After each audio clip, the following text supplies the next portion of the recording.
Good morning, good morning, good morning, good morning mga kachapsa. Yes, yo, break it down yo.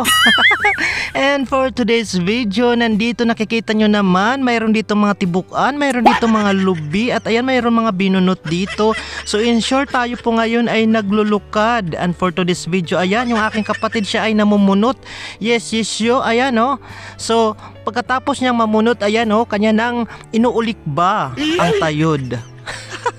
Hindi, ang lubi ay kanyang niluhuan at ayan, ako'y uminom. Aking nilagok ang sabaw ng silot na sobrang sarap. Ayan ako'y napailing-iling pa dyan dahil sobrang tamis po talaga ng lubi, ay ng sabaw ng lubi. At ayan mga kachapsoy, kilala nyo ba yan na hawak-hawak ko ngayon for today's video?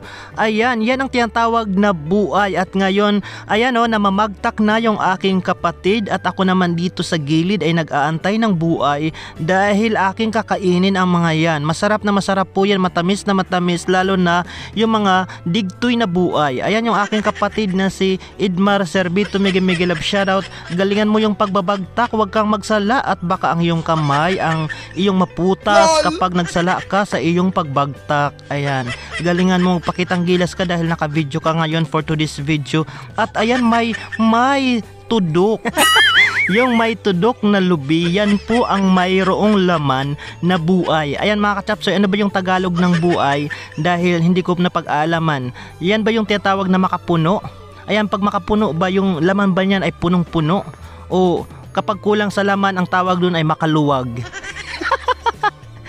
Parang sa buhay, makaluwag-luwag sa buhay. At ayan mga kachapsoy, konti lamang po ito dahil ito po ay natira lang po sa aming nilulukad. At ito po ngayon ay for today's video, nilulukad lang po para maging lukad. Syempre, nilulukad para maging lukad. Ayan, mega love shoutout kay Dimang, ang aking kapatid na siya po ngayong namamagtak. Ayan ang galing-galing niyang mamagtak mga kachapsoy. Ayan may tudok na naman.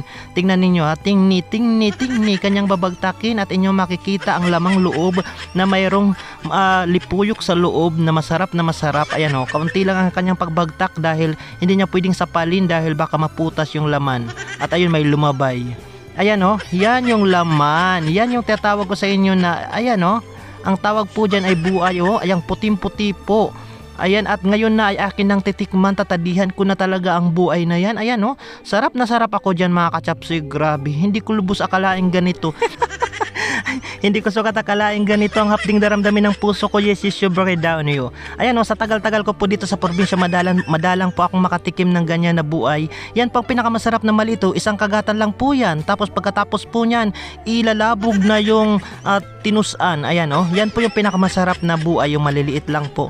At ayan, pagkatapos po ng pamamagtak at ng pagkain po ng buay, yan na po ang pinaka-highlight mga kachapsoy, yung pagluluon. Kung apurado ka pong mabenta yan, pagkatapos pong luunin, iyon ang lulukbahin at pagkatapos pwede nang baligyain. Pero kung hindi naman, pwede po yan ibilad para lalong maging lutong-luto at maging mas mahal yung presyo. Ayan, mega love shoutout po sa lahat po ng mga naglulukad.